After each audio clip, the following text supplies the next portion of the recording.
Հիմա որ ասեմ գայի պողոտայի նոր փռած ասֆալտը տարին 12 ամիս նորոգում են, ասելու են չափանա չափազանցնում, հա։ Տեսեք ժողովուրդ ջան։ Գայի պողոտայի նոր փռած ասֆալտը հեղատարի հատված արդեն քանդվել է, հենա երևում է իր նորոգված հատվածը ու նոր փռած ասֆալտից հետո որ քանդվել է, նորոգել են, նորոգելուց հետո էլի քանդվել է։ Բա չեղա որ տարին 12 ամիս նորոգման աշխատանքներ են իրականացնում ու գայի պողոտայի գրեթե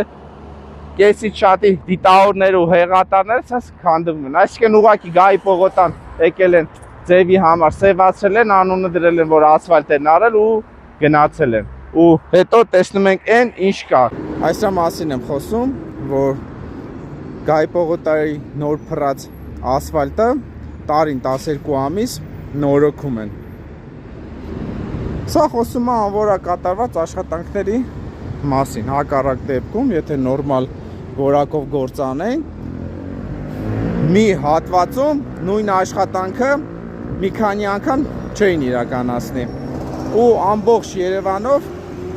այս տեսարանն է, որ քաղաքապետարանը ճակերտավոր բարեկարգման աշխատանքներ է իրականացնում, ասում են ասֆալտ ենք փռում ու տեսնում ենք, որ նոր փռած ասֆալտը քանդվում է ու ինչքան էլ սարքում են այդ հատվածը նորոգում են, էլի քանդվում է։